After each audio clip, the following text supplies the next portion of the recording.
Good morning, my friends. It is your old pal PeaceLoveMusic with another episode of the Let's Go Good Morning Stack Show, brought to you live by DeOrganized Media in partnership with our good friends over at BitcoinLive, Decentralized Broadcasting. It is Friday, the 27th of December. Things are heading slow into the end of the year, and my goodness, what a great, fantastic year we have had in the crypto space. If you've been here, it's been a little bit up and down. Not everything went in a straight line, but we're definitely trending well ahead of where we were just a year ago. So count your blessings, my friends. And also, friendly reminder, this is a news show. We are not providing financial advice. We are only providing news and information for our community. Always do your own research. Never invest money you cannot afford to lose, and do not base your investment decisions based on my opinion. I sometimes get it wrong, and even sometimes when I do get it right, my timing might be off. So always do your own research and do not invest money you cannot afford to lose. Bitcoin coming in this morning at 96,362. It's around where it was yesterday. Stacks up a little bit on the day, up to, I just had it in front of me and now I misplaced it. Stacks is at $1.62. It's up 5 cents from yesterday, and holding on to number 54 by market cap on CoinMarketCap. It's dropping in the numbers. It's on sale right now. And Fear and Greed tipped back into neutral. It had popped up into the greed range yesterday, back down to neutral at 54. That's a comfortable place for me as far as I'm concerned. And the top three gainers over the last 24 hours on CoinMarketCap are Virtual, again, Fartcoin, not a holder of that one, and Hyperliquid. Definitely some interesting conversations going on about those tokens today. Friendly reminder, my friends, when you stack your stacks, you earn yield in Bitcoin. Tell your friends. And now we are going to have a word from our sponsor. My friends, if you don't know, there we go. If you're into Bitcoin and looking to earn some solid yield, you have to check out Hermetica. They've got USDH, a Bitcoin-backed stablecoin that not just stable, but earns up to 25% yield. You can head on over to hermetica.fi right now and stake your USDH and start earning immediately. It's that easy. Go check it out now at hermetica.fi. And, if you have a hard time remembering hermetica.fi, you can scan the QR code right there. Come back to the show. It's up there. Check it out. Scan the QR code. That'll bring you right over to Hermetica. You can start earning yield on your stable dollar coins backed by Bitcoin. Cool stuff going on in Hermetica over there. Russia says it is using Bitcoin to evade sanctions. Now, that's actually an interesting topic, because some people might say that that's actually bad for Bitcoin. But the truth is that actually plays into the narrative of having a Bitcoin strategic reserve and being able to use Bitcoin to your advantage against adversaries potentially. So this is actually a bullish thing for Bitcoin. It has more use cases than people might understand. The U.S. Congress is expected to prioritize crypto legislation in 2025. Long overdue. The KRW, that's the Korean won, USD exchange rate has hit a 15-year low, prompting South Koreans to convert KRW into BTC and USDT on Upbit, where a 3.5% premium is observed. That's interesting. Dollars rocketing against other currencies right now. Bitcoin rebound imminent. BTC buy volume rose from less than $5 billion December 1st to almost $6 billion on the 25th of December, mirroring patterns before Bitcoin's 90% rally in early 2024. MicroStrategy holds 444,262 Bitcoin, which is more than the Grayscale and Fidelity Bitcoin ETFs combined. This was a news item from yesterday, but I want to say it again. Only 6% of Bitcoin supply is left to mine. Less than 6% of Bitcoin's total supply is left to be mined ever. Talk about scarcity. You want a scarce asset? You want to hold some value? Just hyper hard. Bitcoin is hyper hard currency. Ethiopia uses its Grand Renaissance Dam to power Bitcoin mining, generating 18% of its electricity revenue and earning $1 billion last year. Bitwise files for Bitcoin Standard Corporation's ETF. Fidelity's BTC and ETH ETFs saw the most inflows of all U.S. spot Bitcoin and Ethereum ETFs on December 26th. The FETH saw $83 million in inflows, and FBTC, Fidelity BTC, saw $254 million in inflows. That's good to see some of the other guys competing with BlackRock. We don't want them to hold too much of the supply on their own. With SBTC now live, do not miss. Whoops, I screwed that up. Sorry, everybody. With SBTC now live, don't miss the Surge 2 campaign on Alex. Rewards have been doubled to 2 million Alex for Surge liquidity providers. Some of the best yields on stacks for SBTC and meme coins will be found on the Alex Surge, so be sure to check it out at app.alexlab.co/surge. You can actually get to that web link right there at that QR code in the corner, and go check out what they're doing at Alex with SBTC. SBTC's got some really cool stuff coming down the pipe for Stacks. Staxy's 1-year anniversary celebration is today, 12/27, starting at 11 a.m. Eastern Time, right here on a DeOrganized live stream with a space on X afterwards at noon Eastern Time. Join us to celebrate the amazing growth and evolution of Staxy in the Welsh and throughout the broader Stacks community, and see the launch of her new limited mint NFT STXY. Join us today at 11 a.m. to get that ball rolling and mint one of Staxy's really neat limited editions. There's only 42 of them, so you guys better be ready. I think they're minting on Gamma today. It goes live around noon, and you want to have your stacks ready to mint that out. It's probably going to go quickly. Congratulations to Zenatron and the team at Skullcoin for smashing success on the launch of their on-chain play-to-earn game. Head over to skullco.in and check it out now. Also, check out what's going on at DeOrganized.media. You can now find the schedule for all your favorite DeOrganized shows and Community X spaces and info for show hosts, all in one easy-to-navigate platform. You can set up your own basic user account with a simple and secure Stacks wallet connection. And go check that out today. Not sure. Well, we'll see what's going on. That is the news. Good morning, my friends. Good morning, nobody. Good morning, Reese. FOMO Toshi in the house. What's up, man? What's up, man? Good to see you coming out and support. Love that. And I got GPSC and Jack Binswitch in the house. What is up, brothers? How are you guys today? Tired. How about you? Morning, guys.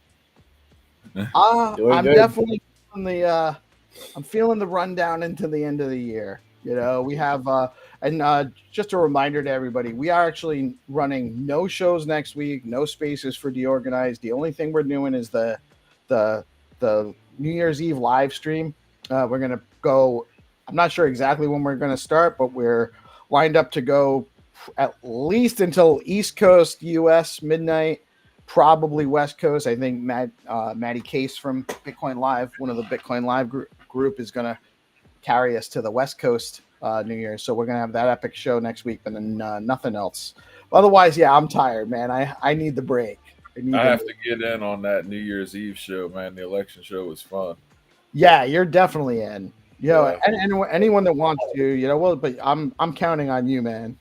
I got a compliment on the beard from the most stylish person in the ecosystem I know.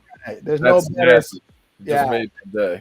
Nobody. If you're getting a compliment from nobody, that's something. You got it. That's it. What's up, GPSC? How's it going, man? Doing good, man.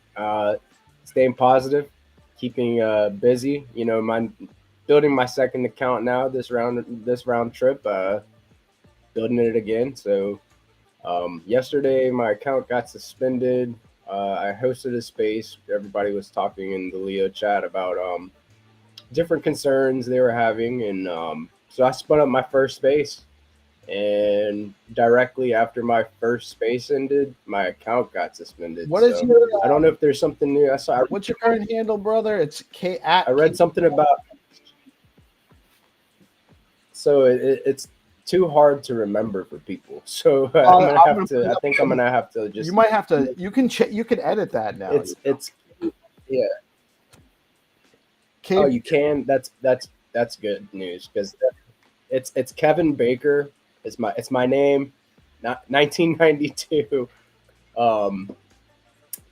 Without vowels. So KVNBKR 1992. It's a lot of info. Yeah, I just have out there, but I am doxxed. I guess just to another extent now. So like between a rock and a hard place. If I can change it, then I'll take a look at that later and see if I can make it more GPSC related. You know what I mean? It's. But for now, my handle is Gigapepe. Until I get everything else just kind of solidified.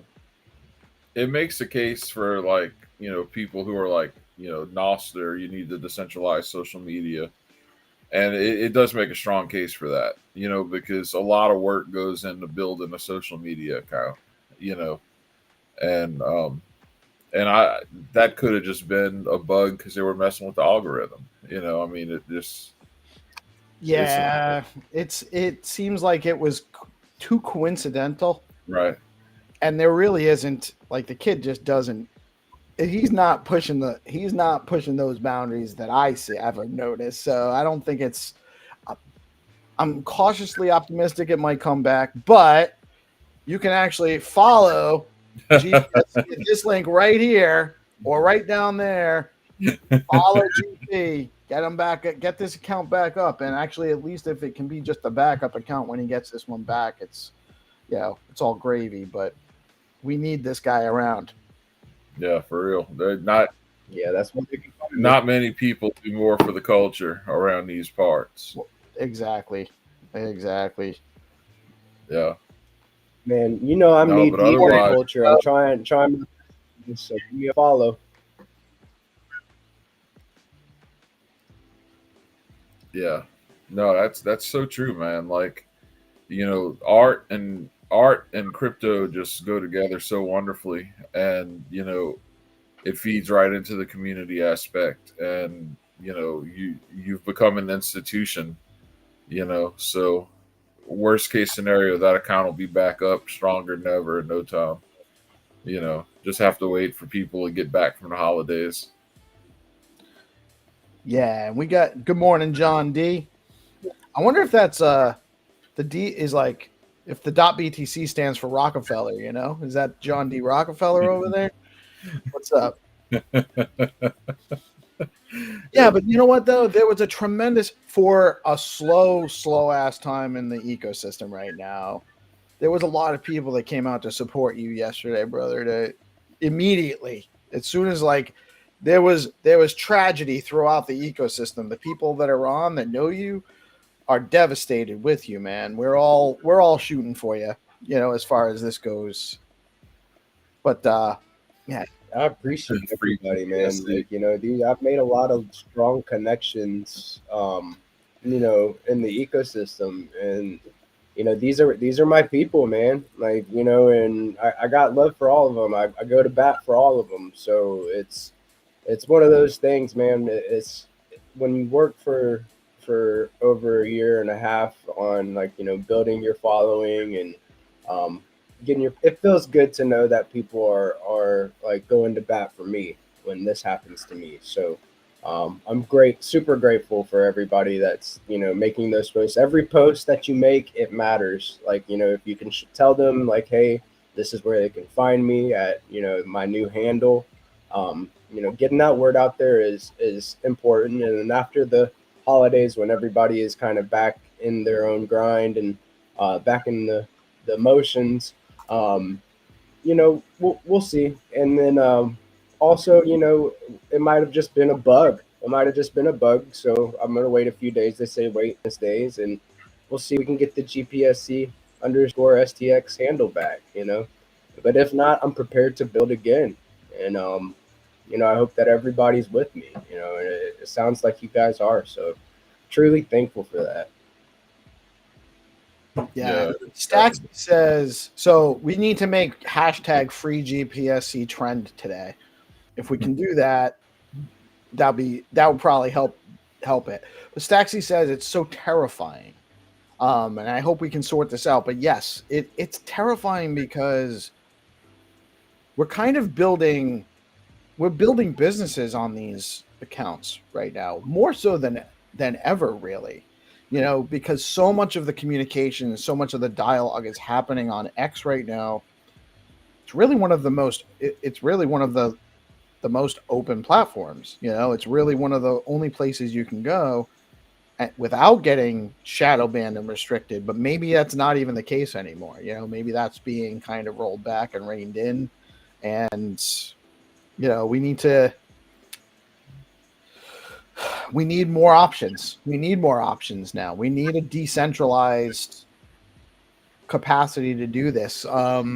Crypto Dude is building out Derupt. And, he actually commented on the post I made yesterday, this won't happen on Derupt because you own your account. Your account's not owned by the platform. And that's really, Twitter's missing the boat with some of this stuff because they really they're positioned right now to be that decentralized platform that lets people own their own accounts. And I get it. You want to protect the community in the platform to make sure that you continue to have a platform. But I don't think this censorship without the capacity to really interact with anybody and plead your case is Orwellian. It's not good because what is it leading to? And then once they start shutting off your account, and this is going to be the new financial piece, and that's where you're going to do all your transacting, and they can just shut you off for posting too much or because bots started following you. So all I have to do is create a bot army and start following the people I don't like and destroy their accounts. That's all I have to do there. It's not good. Good morning, Trip and Monkey, my brother, who's helping us build out some really cool stuff at DeOrganized. Yeah, and good morning, Reese. An intrusive reminder of the dangers of centralization. It's very true. I mean, this is why we're all drawn to crypto, right? You want the decentralized blockchain to build on, because if you want to build something, you actually want to have ownership and say in it. And I just with X being a private company, that's encouraging to a degree. But it would be nice to see that next step. I just don't know that we'll ever see that next step on that scale. But that's why we'll be, building our own platforms. That's what this is all ultimately about. I mean, you can't rely on stuff like that.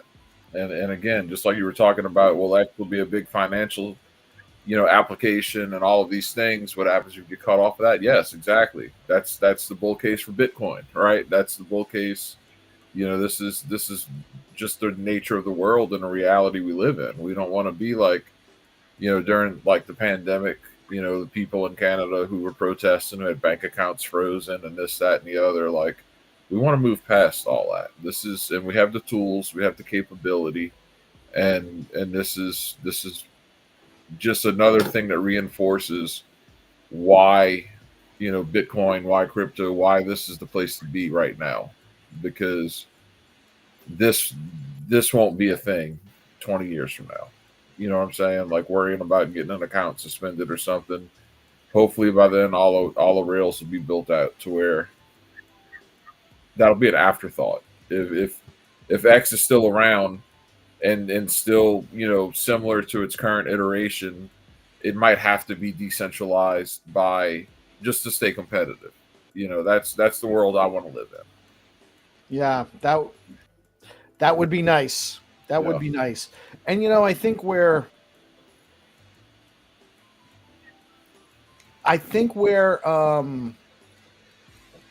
a point right now where we're still early in the tools aren't ready yet.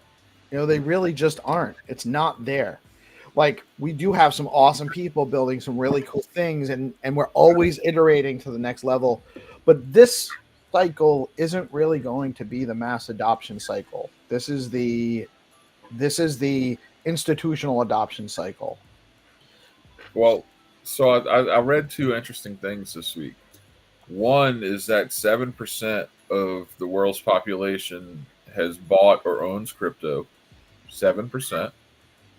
And also read more recently, I think it was yesterday, that Bitcoin has about the same amount of use or the same notoriety as the internet did in 1999. Just to give you an idea of where we're at. Now, I remember the internet from 99. Me too. It's completely different story, right? I mean, it was nothing. It basically chat rooms and That's exactly it. Was chat. It was Yahoo chat rooms and instant messenger started coming around right around then. I think was when AOL Instant Messenger became a little bit more popular, and you couldn't even play games online. There was no such thing as like online game. Well, there was a little bit of online gaming, but it was very limited, and the tech wasn't there. And then it exploded a couple years later.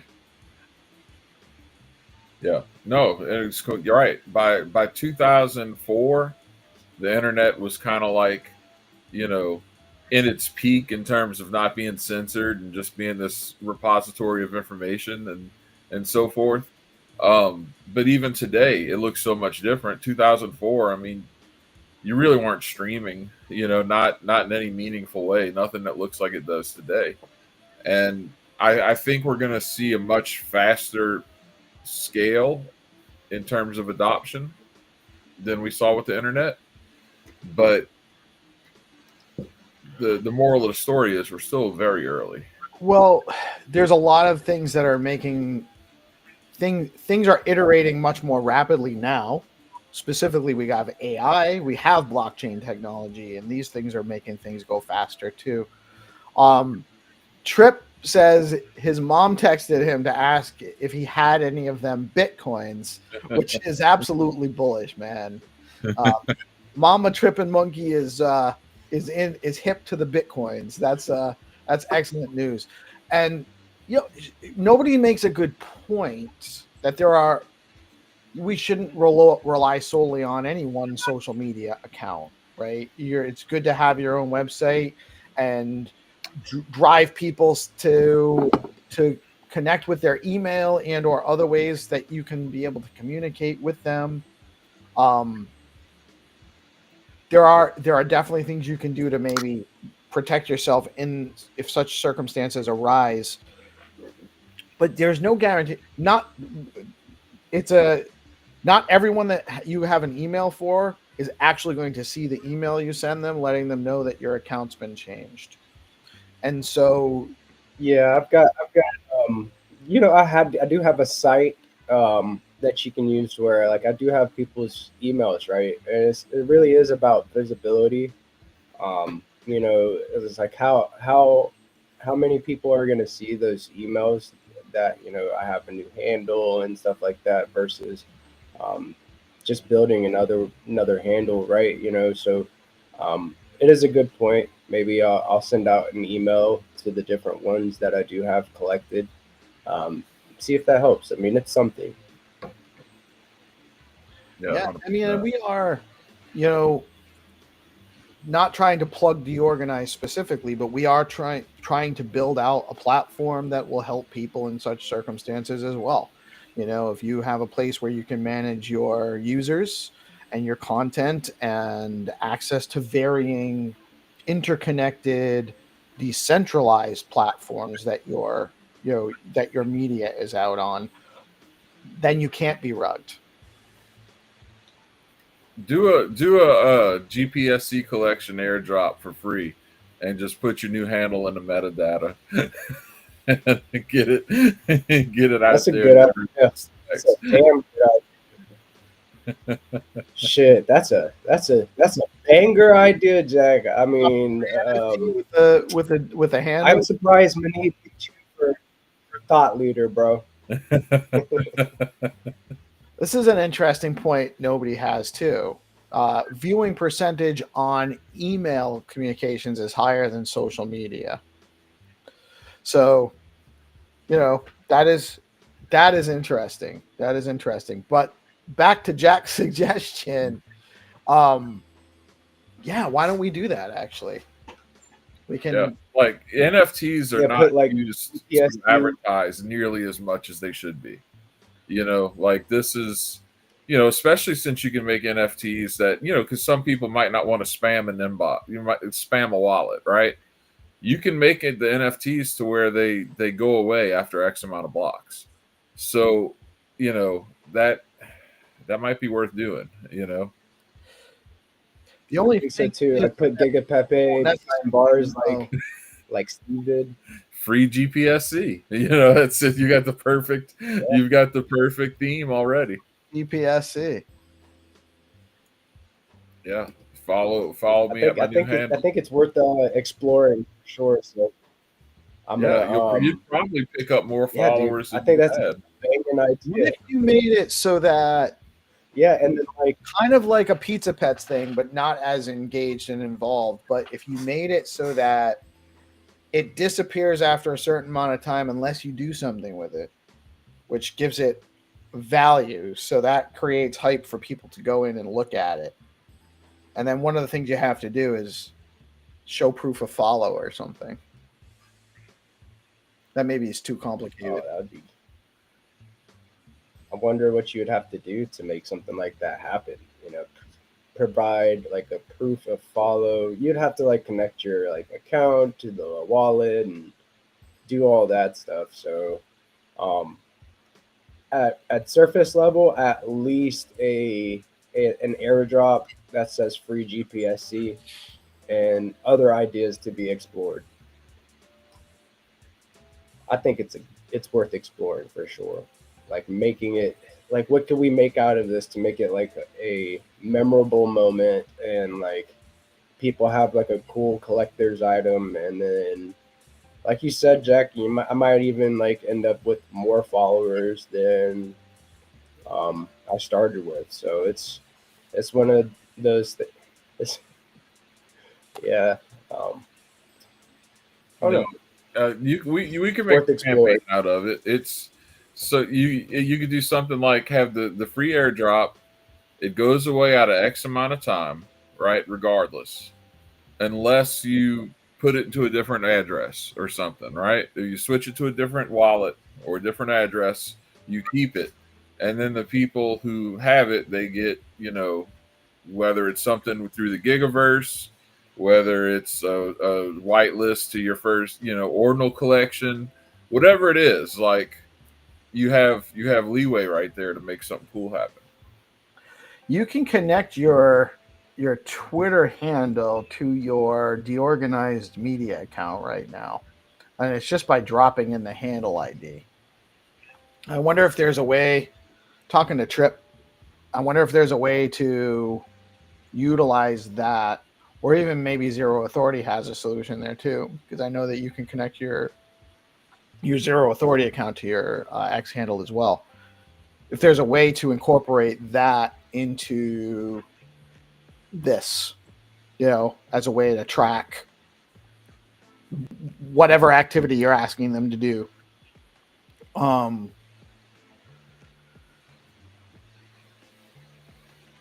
It's interesting. Yeah, no, I think that like this could be like a moment ecosystem, like, hey, like the good or something, just kind of find a way to put a brand it a little bit for the Gigaverse, and then like make something fun with it, something interactive, something to do with the NFT. It's worth exploring. You never know, and it's it's being optimistic in a time where it's Well, it's doing kind of right. yesterday. Doing something about it. I felt these emotions. Yeah, doing something about it. So, um, I guess I gotta cook today. I've been cooking. I've got several different things that I've been working on. I've got like the Meme Roo collab. I'm also working on something for the XRP guys. Um, this is just another. This is. I mean, this is something I could just add to the rotation and work on, and like kind of hammer out the details and talk to people and see what we can build. Oh, is there an I NFT, think this could be a really cool move. the Meme Roo collab? That's such a cool collab. Yeah, there's gonna be an NFT collection. Yeah, dude. So that should definitely me and Teflon in Musk there somewhere. Yeah, the meme root. What was that? That should have your handle and a direction to follow you in some capacity. Yeah, 100%. Yeah, dude. With all the promo I think stuff. there's some type of If you already have an NFT some or type of fashion like build that right into the promo of it, and now it's an opportunity to promote that event as well. Like it's an extra promo piece on that event, so it's an opportunity. When's I that? like the ideas that are going on right now, dude. This is helpful. This is definitely helpful. It makes me feel a little bit more optimistic about like the whole situation in general. There are things that I can be doing to fix this. And like, if I like say I don't get the GPSC ever back, there's always other things that I can do to keep building this one that make it interesting, make it interactive to follow me. It's sparking ideas and creativity out of the whole thing, So, I think that getting in touch with Trip and Zero and seeing if there's some type of way we can make a proof of follow, spin up a small website or something and see what there is that we could do about this, right? Yeah. Good morning, never Wolf. Mr. Wolf says, "What's up?" He's got some good ideas on NFT promo too. 100%. It's OG right there. Yeah, Wolf is my dog. Pun Yeah, intended. he's helping me out since like I got into the ecosystem, man. He needs to kind of give me some ideas about how the space runs, how things like metadata and all of that stuff works. So one of the first big NFTs shout I out to minted Sport. ever minted. One of the first NFTs I minted on any platform, on any chain, was a spaghetti punk. Yeah. No, 100%, man. That's a sick Spaghetti one to Punk. have, dude. I mean, I got a couple. Yeah. Spaghetti Punks has been at it for a long time, like just steadily growing, steadily building. And the like, here's what's going to happen with NFTs real soon. As soon as we get some crypto legislation in this country, which they've already said is a priority, you are going to see so much VC money going into NFTs to try to replicate what happened like in 2021 or whatever, whenever the NFT boom was. It's going to be insane. Watch. You're going to see that. That's what's so brilliant about Skullcoin, because gaming is going to be a big part of it. There's going to be it's going to be wild. It's going to get wild quick. That's coming for sure. The AI meta in itself for tokens is nuts. Now, like, we tokenize everything in crypto. Like we got our Kangaroo bot AI up and running, but it's got nothing to do with the token. It's got nothing to do with Roo, except it's for the community, right? It's just our community AI as we experiment with AI and and starting to learn this so we can better implement it and other things we do. But you're seeing these AI tokens everywhere. They were big on Solana. Solana's kind of losing some market share right now to Hyperliquid and to Base. And on Base, you're starting to see a lot of AI tokens start to proliferate. And that's what's really wild, is the realization that whatever your edge is in this space right now, you can kiss it goodbye. It's leaving. And B, all of the time for years and years and years, we've been sitting here like we've got to educate people about crypto. We've got to do all these things. Dude, AI is going to abstract away everything we do where crypto is concerned. Buying or selling or trading is going to be a matter of feeding an AI a prompt. Like that's coming quick, and it's going to iterate and improve a lot faster than we've ever seen DeFi or NFTs or any of those things in the past iterate. And it's going to, all of those things are also going to reiterate with an AI flair super fast. I mean, we're on the precipice of that right now. Probably from the first time we talked about AI on DeOrganized, to now, so much progress has been made to where Huge. Yeah. Now, like, you can get an Eliza bot and make an AI social personality, right? Not, you still need devs for it for like the good stuff, but they've got it to where people can just kind of make their own pretty easy, and that's only gonna get easier. Yeah, we were having conversations with Michael from Mike Jagdale from the Syndicate the other day. He does his AI show, and he had come on and was talking with it. It was just him, Stu, and GP, right? It was just the three of you guys, I think, the other day. We were talking afterwards about, because he's made a bot for a few other people now, and there's a couple of things that he's doing, and then the AI bot Stu has that's replying or commenting for his account, on his X handle, and man, there's just like some crazy stuff going on with what you can iterate, and it starts to become, when does it become where it's just a bunch of AI agents having conversations in spaces, and there's not actually any real people in there?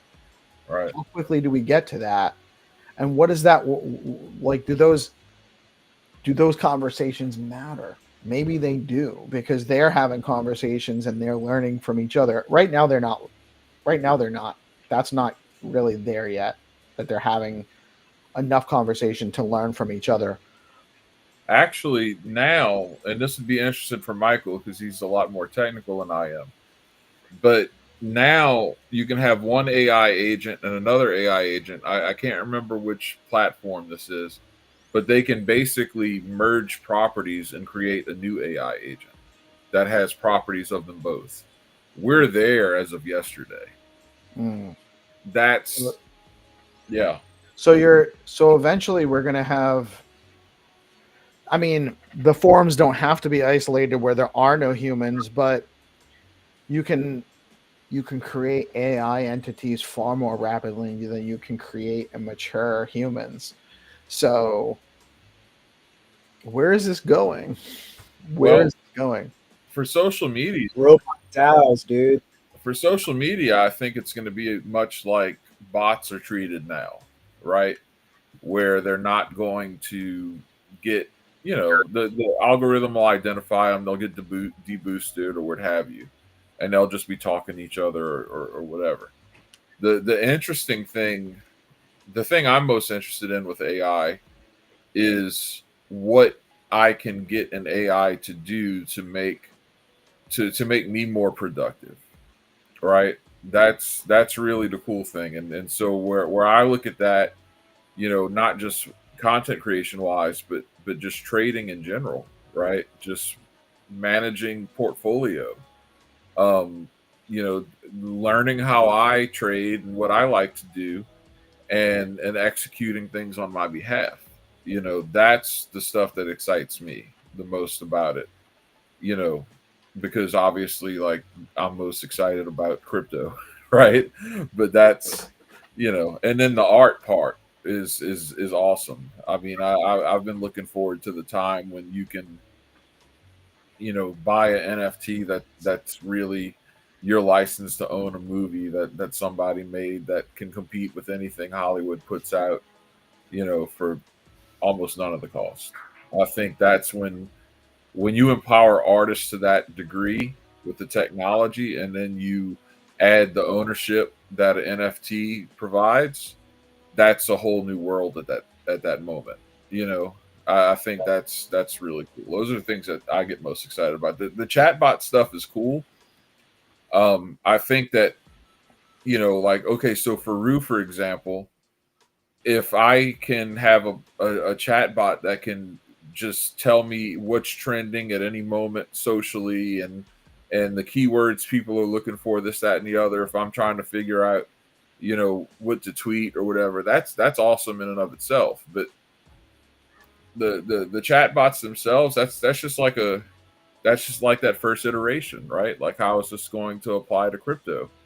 And but I think the ramifications are going to go way, way, way deeper than that, and it's going to happen pretty quick. Yeah, I think Yeah, dude. it's Seeing very. seeing how the art culture is going to be shaped with AI. A lot of people were skeptical whenever people started first, experimenting with it. It was kind of like not so good, and you could tell it was generated by AI. But now you can see it's starting to get better and better and better, man. Now we have like the screen fiends where you have like a human touch, but it was generated by AI.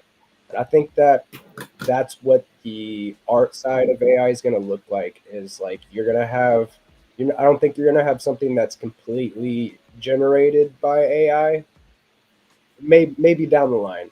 I can't exactly say that, but I think that there's going to be some type of human touch behind it, to where you're editing little small details, and then for the final product, that's what you get. Is at first it's all generated by an AI, and then it's ran through a human at the end of it. And I think human art will still have a premium, right? I think that, actual artists, it's just like writers. Like, you can look at something that's generated by AI and know that that wasn't written by a human. And when I see that, I typically don't pay it any mind, right? So I think that the same will be true for visual art as well. You know, what's really cool to me is like the idea of people being able to make motion pictures and so forth with special effects that, you would, that in the 80s would have cost millions of dollars, in the 90s would have cost millions of dollars, and now you can just do that, and you can make, some pretty epic art that way. That's pretty So I cool. guess here's a thought. What is the value of creating art for the artist? Are you trying to get paid, or are you trying to create something? And so I think we are going to have a paradigm shift as far as monetization of things and how that's going to go in the future. Um, Art created by AI is really, right now, it's very novel because it's a new thing. It's a tool. It still requires a prompt, but as it becomes, so it's much easier to learn how to play guitar and how to play guitar proficiently these days, just because of the access to a tremendous amount of videos showing you that actually are just part of the entertainment sphere now. Like, if you're scrolling through video feeds, you are interested in learning how to play guitar, the algorithm will start putting in front of you the songs that you're interested in and how to play them and how to play this riff, and they go walk you through it. And so you're just getting exposed to that information passively. You don't even have to seek it out necessarily. So there's more people that can actually play guitar now than there were 10 years ago. And they can play better quicker, you know, because when I was a kid, I was sitting there with a tape player, rewinding, listening, trying to find the notes on the fretboard. And there was no way for you to even reference if what you were doing was correct or not. Right. Now a buddy of mine, his son's 17. He just picked up a guitar and started playing, and he's watching TikTok and YouTube all day and just getting guitar lessons. Which is nonstop. Awesome. That's right. awesome. But to nobody's point, it diminishes. It's the same thing with the AI art. It's the same thing with actually humans being able to create art. There's nothing wrong with more capacity for us to express art. And the AI is really just an extension of ourselves anyway. But as there becomes a saturated market, as there becomes less scarcity in the consumable part of it, there's got to be the value comes from somewhere else. It's more in the communication than the communication of ideas, in my opinion, that makes great art stand out amongst a sea of good art. But that's not necessarily going to monetize. It's just about creating great art and communicating what you're trying to communicate. It's not always about monetization, because it's not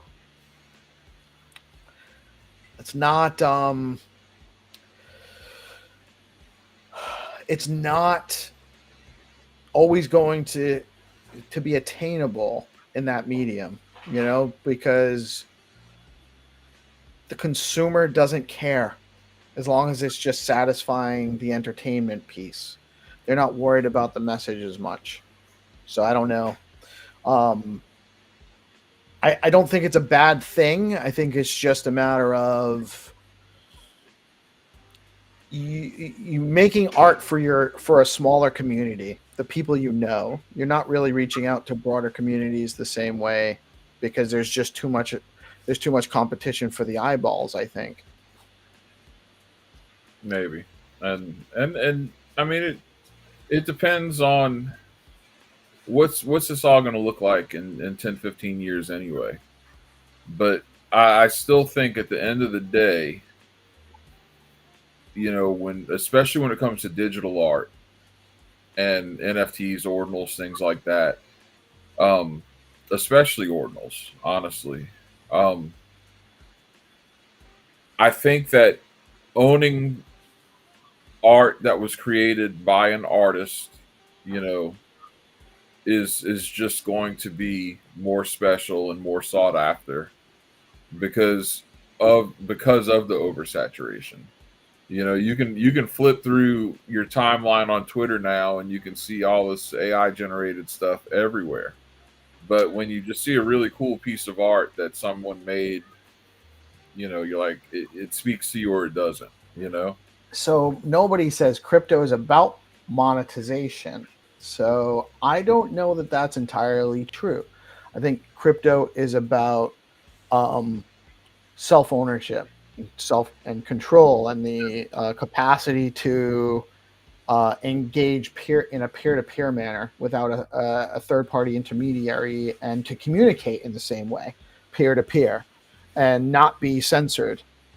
That crypto is about access and making things open, or at least that's the appeal to me, is that you have an open, accessible network for anyone, that's available to everybody, that everybody can use, and it's really hard for a group of people to not allow certain people to use it.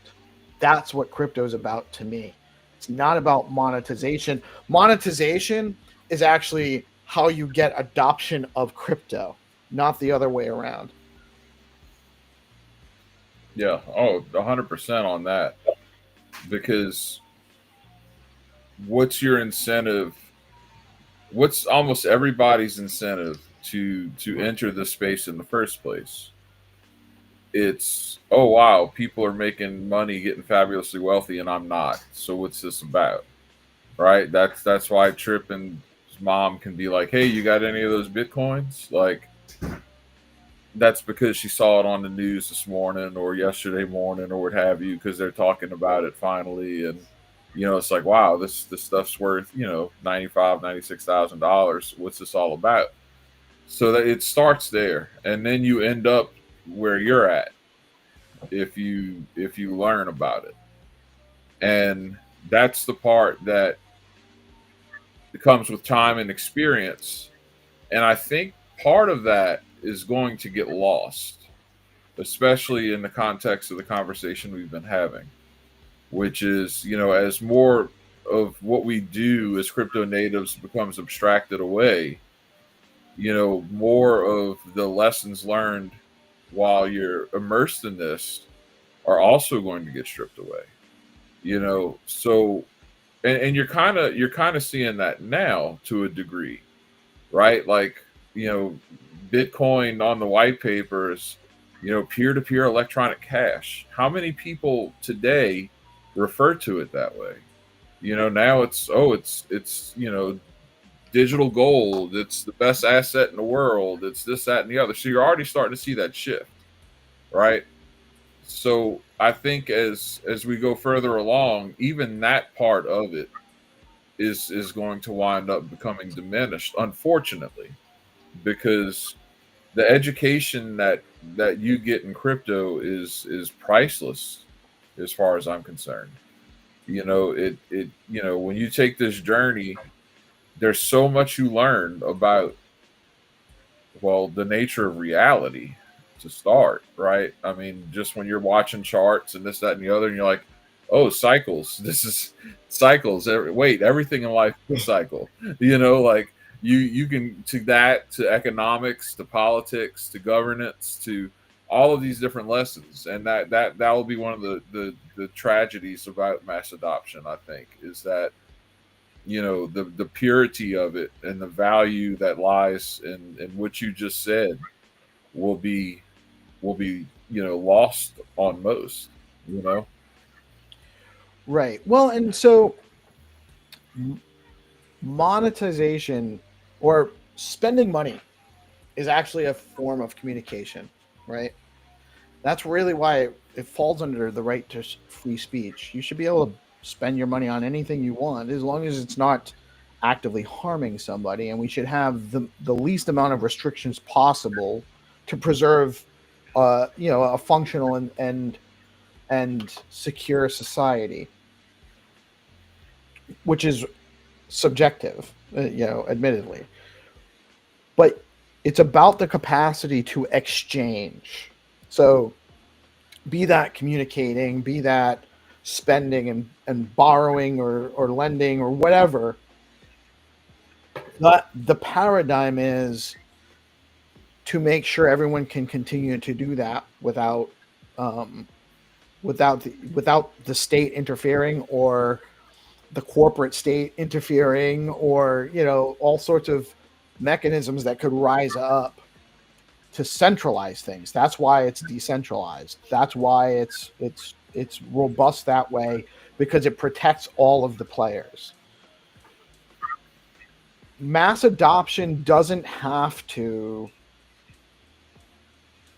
do away with that, but that's not necessarily what the market's looking for right now. Most people don't feel like they have their capacity to exchange is threatened.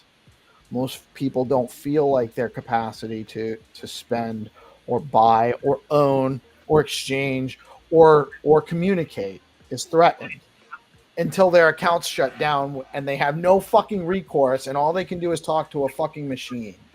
All right. And that's it's true. And speaking to your point, like, okay, so what's the coolest thing about Stacks is it is so decentralized, right? But then if you look at the consumers, where's their heads at? You almost have to be in the game for a while to understand the value of decentralization, Right. right? The average consumer doesn't care. No, Doesn't care about the decentralization on Stacks. They want app on my phone, does what I want it to do, and I don't have to think about it. That's what the average consumer wants. And until we get there, they're not all coming. And that's what absolutely the whole ecosystem should be working on, is making everything as easy as possible for to meet the demands of the majority of people and what they're looking for in the space, which is monetization of the stuff that they make. But yeah, but you can only produce the capacity to do that. You can't produce the results of doing that. Just because you create something within an ecosystem where there is the capacity to monetize doesn't mean that the thing you create will monetize. So it is complicated. There's a lot of things. People will say we're very early, and we are, but there's a lot of things going on outside of Stacks that, while Stacks, the future on Stacks looks very bright to me right now, you got to always be pushing to that next thing and the next iteration and to meet the demands of the market that you're looking for right now. So yeah, we have fast blocks, but we need to get them consistently fast. And yeah, we have SBTC, but we need to get more functional use cases out there for it so that people can use it more than just putting it on Zest and earning 12%. That's right. not actually that's great. It's an accomplishment, but we got to keep going. We need more. We need to grow the community of users. Right. And the only way you can do that is if there's more stuff for them to use and it works good and it's fast and there's liquidity there. So when you launch a token, it doesn't, just go nowhere. Even if it has a use case. No, that's what Stacks has to be very cognizant of at this particular juncture, because I am insanely bullish on Stacks. I've been insanely bullish on Stacks for a long time. And I've invested a lot of not just funds, but I've invested a lot of time and energy and devotion to this ecosystem and to this community. And so if you look at what you are talking about in terms of getting users, okay, so I always like to say a blockchain needs funding, it needs a community, and it needs developers, right? And these three things work in conjunction. So if you want developers, there has to be incentive. Now, that incentive traditionally can be through a foundation, through grants, through accelerators, that kind of thing. Or it could be the actual incentive of, like, hey, there's a lot of people here and this is a very liquid blockchain. So this is where I'm going to build because I'm going to be able to make something profitable here, right? And so you need community, right? Well, if you don't have the things you need to attract and keep developers, then how do you retain community? Especially and the biggest thing Stacks has always had going for it is it was a Bitcoin L2 before most people ever conceived of the necessity or even knew that having a Bitcoin L2 was possible. Right. It was impossible. It was impossible until I heard of Stacks, actually. Right. Wow, I can make Bitcoin do other things. And then it does so in a very, very awesome way. Most L2s are EVMs. But here's where the rubber meets the road.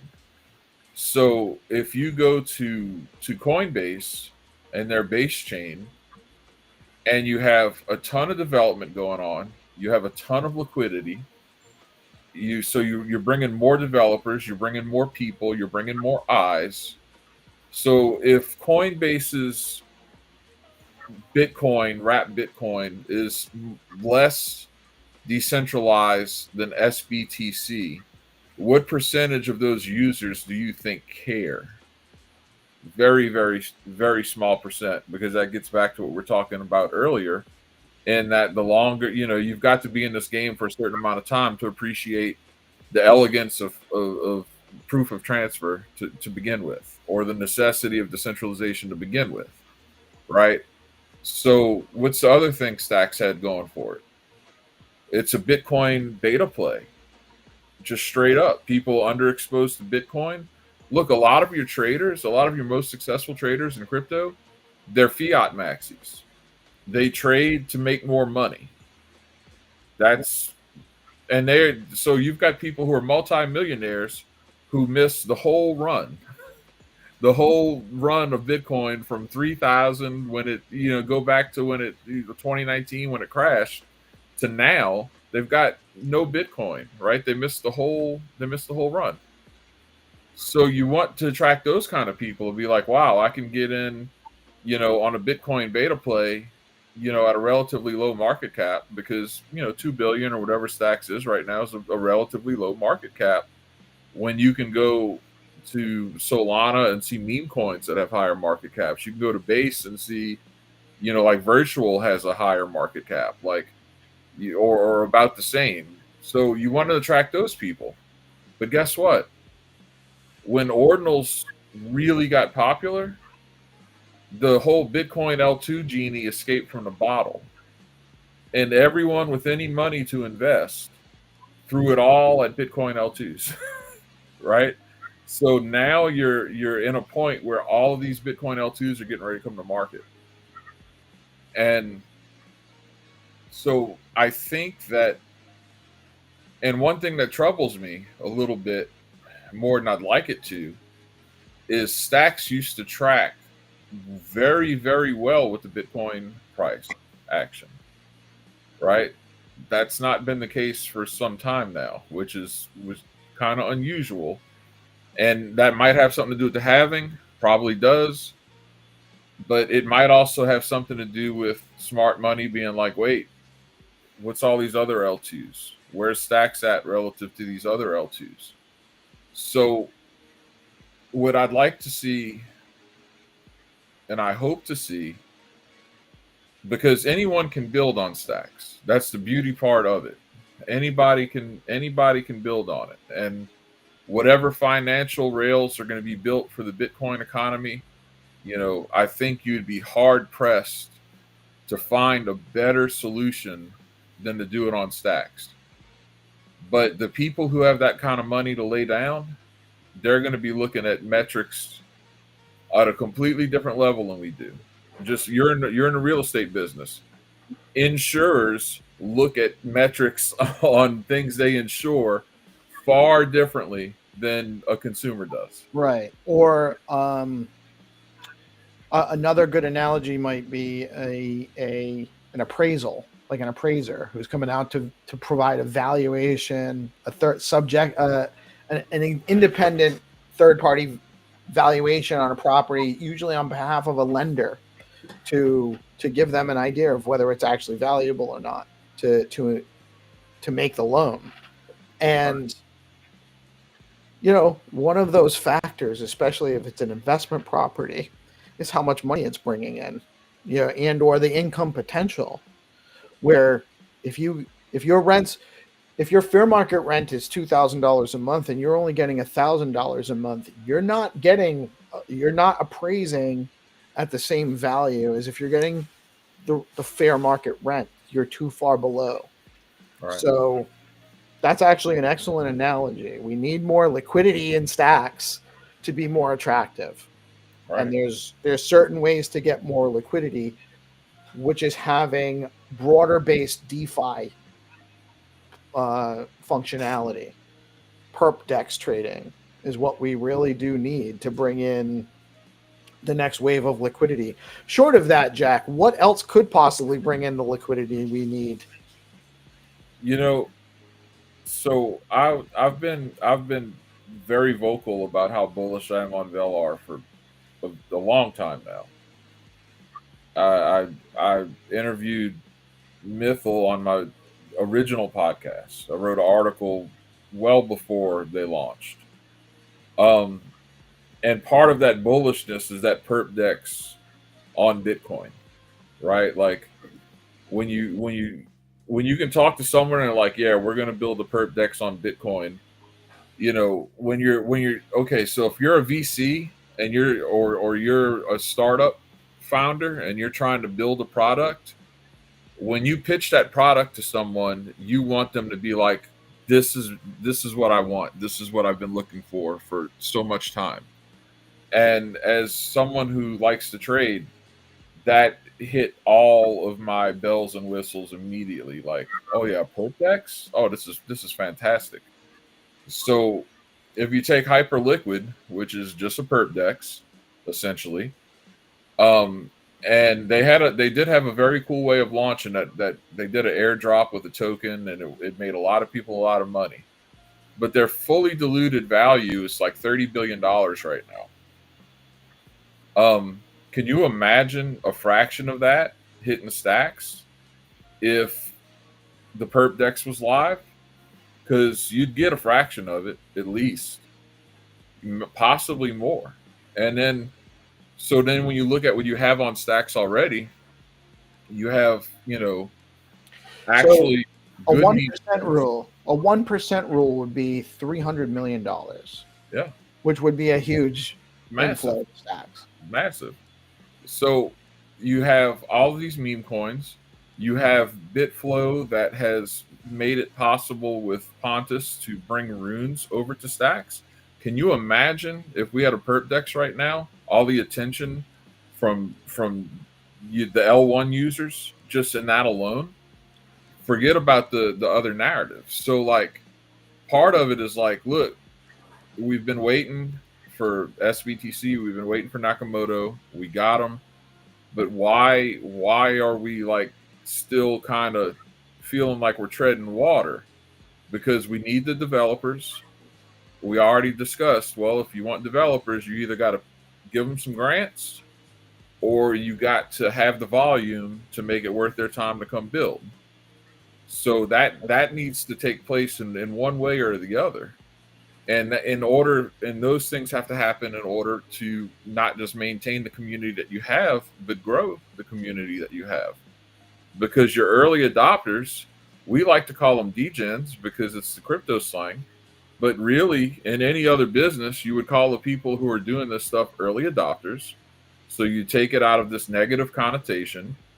Your early adopters who are actually, sorry to rain on anybody's parade, I hate to shit on the nerd parade, but the people who are here, as has been pointed out repeatedly, are trying to like learn this stuff and trying to actually like earn from it.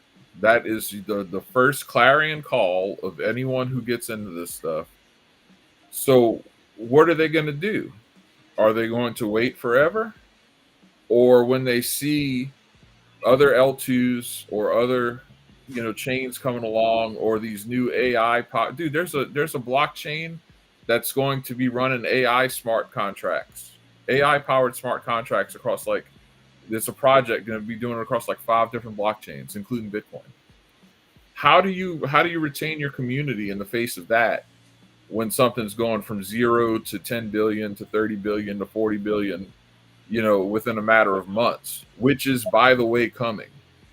Like, a lot of people still need to see their first bull run. Guess what? You're still in a bull market, and the bull run's still coming. So God. Yeah, I think a sense of urgency and like better communication would go a long way, because you want to develop those. You want those developers. You want people here building. And again, decentralized. You have your guardrails and your building blocks for the Bitcoin economy, and that's great. Everyone's going to participate. But again, stacking dial, love stacking dial. Zest, love Zest, awesome. How many people have come to Stacks just to use those versus how many people were already in the community? And why did those people originally come to the community? Well, when I came to the community, you were on the back end of the NFT craze. So people were still kind of buying NFTs here and there, right? And then what did you have, a year or so ago? You started with the meme coins. Okay, so like how many of those users also use these other products that we're gonna say use case. We're gonna say these products have use case and they have utility. What's the percentage look like of people who are like, this stacks is pretty cool. I'm gonna go stack my stacks. I'm gonna get a yield. I'm gonna borrow at Zest. I'm gonna do that. How many people are coming just for that? Especially when that already exists on other blockchains that they're already invested in. So I think that on the community side, you've got some people that are kind of shaky right now, and the way I see it is we've got a killer community, we've got a great culture, and we've got fantastic tech. But the devs at the top, the core devs, do amazing stuff. There's not enough of them. Number one, there's not enough of them. We need to get more devs into the ecosystem, which means we need to incentivize devs to come here.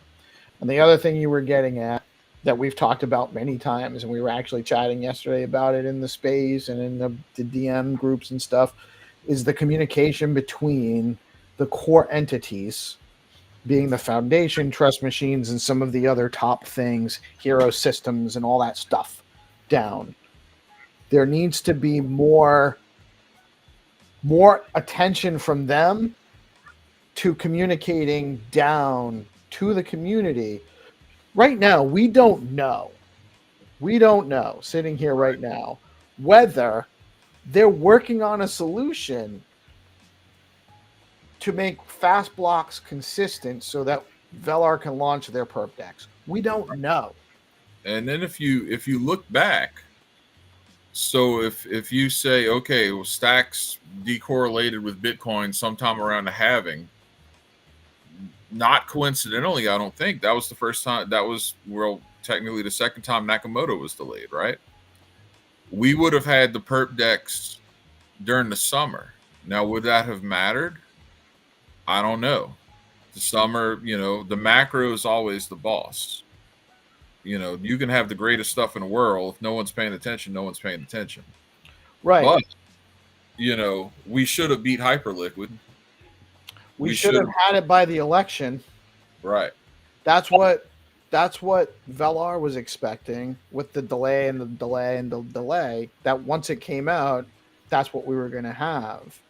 And now we're a month and a half, 2 months past Nakamoto, right? Was it early November, or was it actually, I think it was early November, right around the election it went live, right? Yep. And it's definitely gotten more consistent, right? It's more consistently fast blocks. There's less delays. But are we getting to a point where it's going to get solved? Velar doesn't know. That's my concern. Velar doesn't seem to know if this is coming or when to expect it.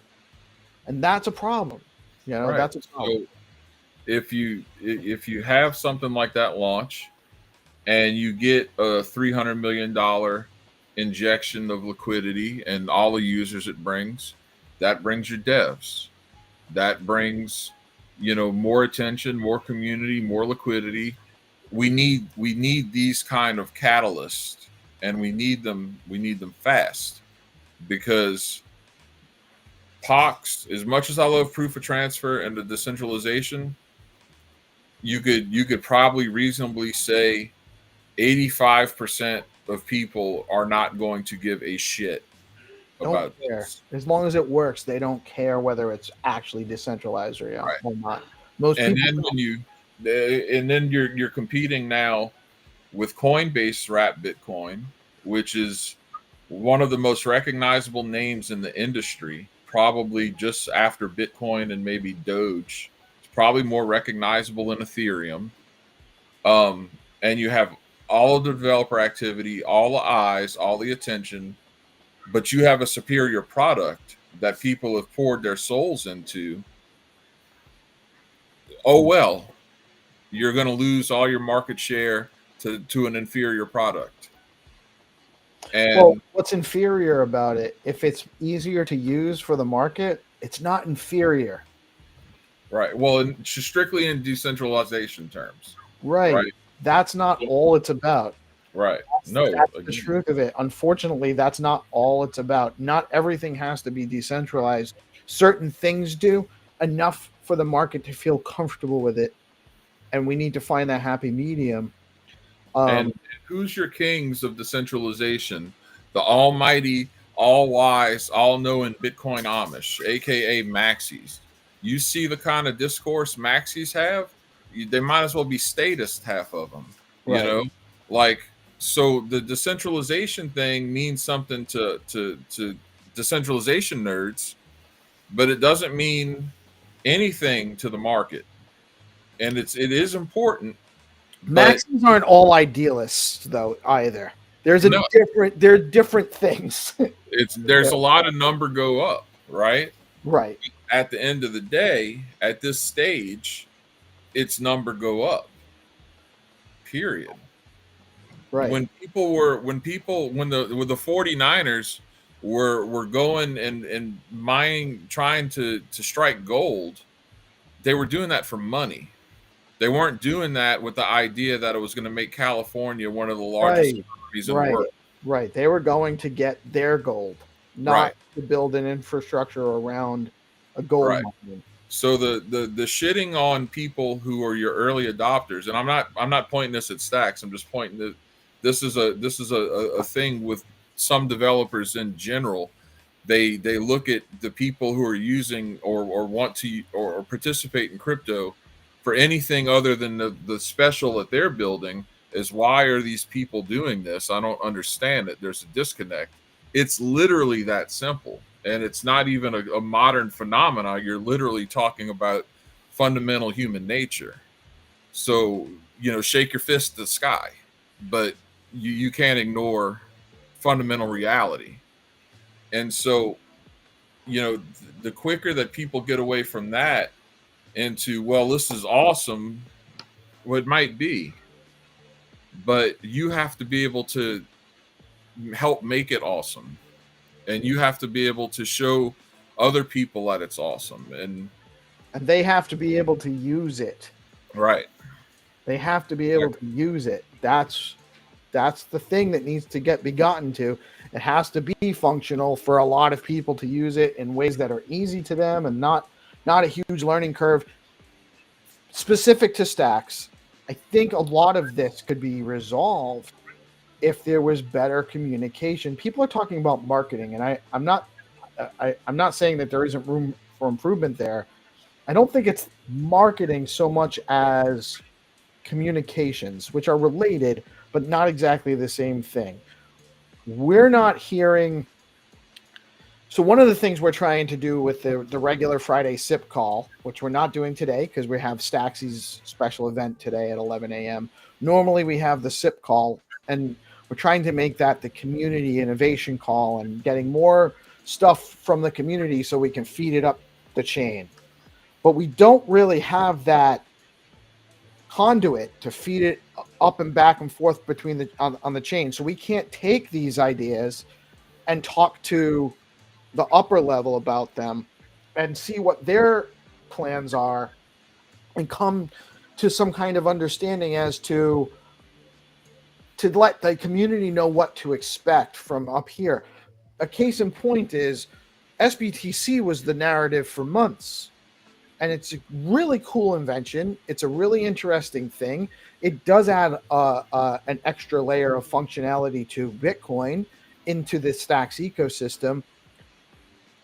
I didn't know that there was a 5% bonus on putting Bitcoin into SBTC until the day it launched. And you probably also didn't know minimum amount to that I until the didn't day. know the minimum amount. I didn't Right. know, and I had an issue. So I hadn't updated my Xverse wallet on my app in my phone, and that's where I actually put the funds to use that one of those accounts. And so it didn't actually work for a little while. I'm running the SIP calls. I've done a bunch of SIP specials. I'm the media here. Like, we're the media here. How do I not know this? Why Right. aren't they telling me this so I can communicate it out to everybody? That's exactly what I'm working to do this, and I don't know. Like, where do I find out? How do I find that out? Where do I go? Stacks doesn't have a place for me to go, a person to talk to coordinate this stuff and communicate it out. There's no press release. There's no process for that, it doesn't seem. So that's what they need is a PR department, not marketing, public relations department. That's working on messaging and taking the feedback from the community. What are the community's concerns and addressing them? Nobody's coming out and saying we're going to have this solved by Q1. No one's telling us Q1. We're working on it and we expect it to be done by then. We don't know. We don't know if this is even is it in their model to be able to have consistently fast blocks and not ever have a time period where it takes minutes to resolve a transaction? Because if they're not going to be able to do that, then we need to figure out other solutions. There needs to be other ways to get over that. And for if we can look to the past to see what might happen in the future. So it's a couple of years ago now when, okay, so I'm gonna set the stage for you. Stacks is like probably around 100 in the coin market cap. It's middle of the bear market, nothing really going on. And all of a sudden, some guys from Ethereum see the BNSs and are like, oh, like this is gonna print. So you had some Ethereum whales come into the ecosystem and they're buying making every BNS they can. And what happens to Stacks? Dude, just comes to a halt. Right? It's just so slow. It's moving at a snail's pace. It's never had that kind of volume. Couldn't handle the transaction speed. Right. Couldn't handle the transaction load. And then the after effect of that, now prior to that, the voices you had in the community, and I count myself among them, was always like, look, guys, like Stacks isn't ready for prime time yet. We need to be faster. We need to be faster. We need to be able to process more. Like, if you're really gonna do what this has the potential to do. Well, after that, that's when you start hearing about, hey, Nakamoto upgrade. Like, we're on this. We're gonna make this happen.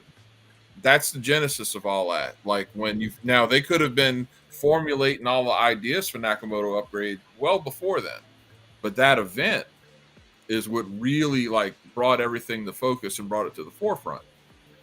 So my concern is, now that we're one of like 90 Bitcoin L2s, and you have L2s with tremendous amounts of funding who are coming out with a lot of horsepower. They're going to be running on EVM, so they're going to be quick. They're going to be well funded. They're going to have their key opinion leaders, or whatever the shit you want to call these assholes. They're going to have all of this stuff ready to go. And we're going to be sitting here being like, so are the blocks fast yet? Like, consistently? And guess what? Like, all that mind share that you could have got, you might not get it back. because this is the institutional cycle, and you will have but there's no one saying that like this is literally like you're holding the crown. You're holding the Bitcoin L2 crown right now, Well, and and it's that's yours to lose. right. People aren't. Why would they come back if it's working somewhere else and they can do all that they want to do there? Why are they Right. coming back? You don't. And the institutions are going to the liquidity. They're not going to the tech. They don't care about the tech. They care about who's using it and how can I make money on it. Right. Is And this where we're going to make money? who's managing all the ETF Bitcoin? Coinbase. Coinbase. So you think that any consumer that's even remotely concerned about the idea of not having custody of their Bitcoin, which is another one of these ideas that's slowly like getting out of the crypto zeitgeist, you think they're going to care? No. No. They're going to go straight for that. So like so I really, you would like to see better communication at the very least. And honestly, something resembling a sense of urgency just to like polish and refine what we already have. And the marketing will happen. Like, marketing's pretty organic, man. Like, I don't know about you guys, but when I go to exchanges, I look at charts, I check out Twitter. That's how I try to find the alpha, and like If you're most, seeing marketing, you're late. right. So most of the time I'm just like, that's how I try to find stuff to buy. So I don't know that having, like a big marketing campaign's the answers to anybody's problems, more so than you just need people excited about what we've got going on here. And as we're sitting here right now in this moment, the most exciting thing in Stacks are the people in Stacks. By far. Sure. That's absolutely true. By far. The atmosphere of the people building here and the camaraderie and the network and the way people fit in together and stuff is absolutely the value. The community is the value on Stacks right now. Don't get me wrong. The tech is also the reason the community reflects the ethos that Stacks was built around, but that's not going to sell the chain because Right. that ethos isn't exclusive to the way Stacks is building. Like that functionality can be done elsewhere. It doesn't have to be on Stacks. One of the reasons I think, and I have no way of proving this, one of the reasons I think the Stacks community is awesome is because in order to find Stacks in the first place, you already had to have some crypto knowledge under your belt, and you already had to have some ideas of what you like and what you don't like, right? And so you just managed to have a place where a lot of people landed. You probably have more people who have an Ethereum background on Stacks than you do who have a strictly Bitcoin background. I think that's a pretty safe bet. So crypto's maturing. The people who create the next community are going to be people with Solana backgrounds who are like, man, I don't want to be in this community full of people who would, rip the fillings out of my mom's teeth, to try to make a 2x. Like, well, that's a great point. Like, I'm not going and hanging around in Solana based X spaces, right? Because I've been lied to enough in my life. I don't have enough IQ to spare to listen to those morons. Right. It's right. It's greasy, right? Yeah. But they have the eyeballs because there's volume. Yeah. And Solana, you can look at the charts. And you can see, oh wow, they're losing market share right now to hype, and they're losing it to base. That's just part of it, man. Like, how many people in Solana are just like, man, I love this community. Dude, Stacks has that.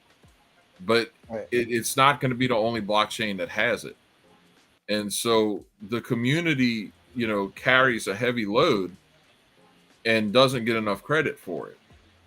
But Right. You're right. That's exactly right. There needs to be more two-way communication between the core entities and the community. And it's building. We're building that stuff out, but it's not there yet. And just think about how much more smoothly the delay in Nakamoto could have gone if there was a direct conduit where the foundation is communicating with some community leaders and saying, this is what's going on, this is what we're looking at, help us figure out the messaging to bring out to your community, so that what are they looking for, what are their questions, what are they concerned about, and how do we address that. That would be a tremendous value add, I think, to the ecosystem, and we can do that. I just don't know where to start with it. I'm not sure where to start. There's a need. You have to start with convincing people of the necessity of it in the first place. That's like, I don't know if that part's landed, and I also don't know. And again, I have no way of knowing this. This is just strictly purely the way my mind works, searching for answers. A lot of developers, they don't, whether they have a business background or not, they don't understand the crypto business itself. They don't understand their customer. So they're like, that's whatever, that's stupid, like, impatient and silly degens just trying to gamble and be dumb. This is going to be awesome. And they don't understand that there's probably all kind of cool stuff that fails all the time. Right. It's got to. Who is it awesome for? Who are you building it for? You need to talk to the people you're building it for. Right. Constantly, because the market changes. Think about how quickly everything's changing right now with all the iterations from AI and all the tools people have and all of the different media stuff launching. And I mean, well, look at Cardano. Cardano became a joke until one day overnight, it's like, oh, this is going to be a Bitcoin L2 now, which immediately reinvigorated the whole community, right? ICP. Oh yeah, we can be a Bitcoin L2.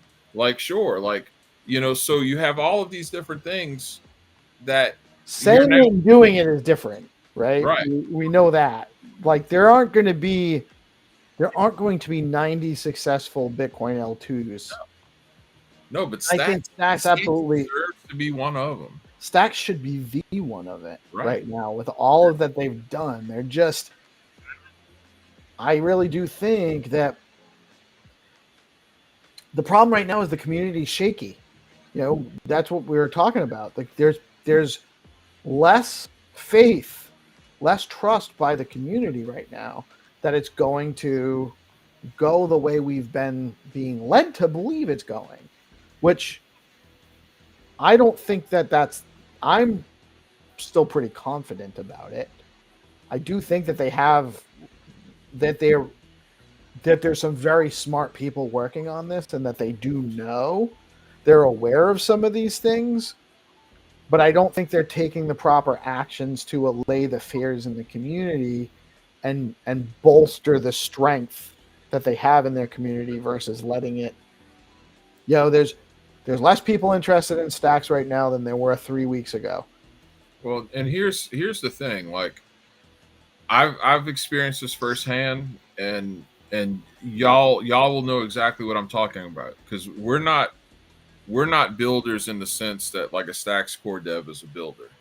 So I don't want to conflate that. Right. But like, when you're like just busy as shit in a project, you don't know what's going on outside of your immediate bubble. Right. And like, there's a chance that it's not like an intentional tone deafness. It's our nose is to the grindstone so hard. And I think this is actually what's more likely, because I mean, these people have done some amazingly, they've solved problems that people thought were basically unsolvable. You know, Right. when you talk about the Bitcoin peg in and peg out, like this is serious stuff. Like these devs work their tails off. So I think that if it's anything, it's as much as we're like, man, the community could use like, you know, a heads up. I think it's also like a, hey guys, whoa, did you know that like people are like kind of freaking out right now? I bet you most of them don't, if any of them do. Yeah. Right. I think that's exactly it. There's no, I kind of propose that we need like a handful of community leaders, like maybe, and I'm not trying to volunteer anybody, because the people that are going to participate need to be interested and willing and participatory. This can't be just a lip service thing where, yeah, I'll do that. You Right. have to actually do it. But Mark from Bitcoin Pepe, you, me, a handful of other people that are overseeing communities have a regular meeting with somebody or a couple of people from the top brass and just talk about, this is what we're hearing from the community, and get some response from them that we can kind of filter out. At least we know what's going on and we can speak to it. Right now we can't. So like when we're seeing Pete frustrated and George making his post about being frustrated with certain things and what's going on, there's no response right now. We need to be able to respond to these things. There's no way to do so right now. Right. So I'm not sure how that works. This has been an awesome conversation, gentlemen. We've been going for an hour and 40 minutes. I have about 20 minutes until I have to get into the studio to get ready for Staxy's anniversary stream, which is happening at 11 a.m. And so I got to wrap up. Why don't you guys give me a final word for the day? Oh, just, you know, look, we're in the right place. We're in a great place. I just think that, you know, there's no obstacle here that's insurmountable. It's just a matter of, it probably just boils down to comms to a large degree. And don't let like price action at the moment, you know, freak you out. Price action at the moment is going to do what it's going to do. You know, I mean, Bitcoin is at 96,000. You know, it looked like it was making a beeline for 120 just, you know, a couple weeks ago. So it's the end of the year. I mean, you take this with a grain of salt. But yeah, that's all I really got, guys. Yeah, and I'm gonna say, for what it's worth, I'm still buying Stacks. I'm still bullish on Stacks. I think Stacks is at a discount right now. I'm super bullish on the core entities and the community and all of the builders like Jack and GPSC, myself, and the team at DeOrganized, and all. I mean, Zero Authorities in our DMs, and even, you know, Mr. Wolf and Nobody Famous. I mean, we're talking to all these people, our builders. You know, all the people coming on and saying hello, our builders, Trip and Monkey and Reese, and you know, it's just I'm super bullish on the space. I think it's a buying opportunity, but I do think that we need to address some of these problems sooner than later. Some of these friction points need to get fixed up. GP, Mister, we're gonna get your dude. back, Yeah. but how are you today, man? What do you got left for us? So I really like where the direction of the conversation went. I think that you know, we're doing good work here. I think that you know, talking about the problem is the first step. You know, maybe core devs can hear us out and make some change about it. But while we're doing it, let's just remember to keep love in the room, keep the frequency high, keep our head down building. That's all we can do, and keep chipping it away, guys. Right on. Jack, GP, thank you guys so much for joining me today. I love our conversations. I love you guys so much. You guys have a great weekend. I'll see you guys. Hopefully, GP, you're coming on the Staxy live stream, I think, right? Jack, I don't know if you're. I'll send you Yeah, the link. You can join if you want to. I'll You're try. definitely welcome if you're available. And I might be sleeping by then. yeah, I expect you. Might. All nighter. Yeah, that's cool, man. Just always want to make you feel welcome. Also, a couple just said she's always super supportive. Digital hug to you, GPSC from Nobody Famous. Now I'm jealous, and thank you. We're glad you enjoyed the conversation today. Nobody, GP, Jack. Thank you guys so much for joining me. I am Peace Love Music. We are DeOrganized Media, coming at you on Bitcoin Live Decentralized Broadcasting. Tune in just over 45 minutes from now at 11 a.m. We will be doing the Staxy Live anniversary celebration and leading into the launch party space at noon, where she will be launching her STX-Y Staxy NFT limited. Only 42 of those available, so get your stacks ready. I think they're going to go soon, and we'll see you guys back at 11 a.m. I am Peace Love Music. Y'all have a blessed day.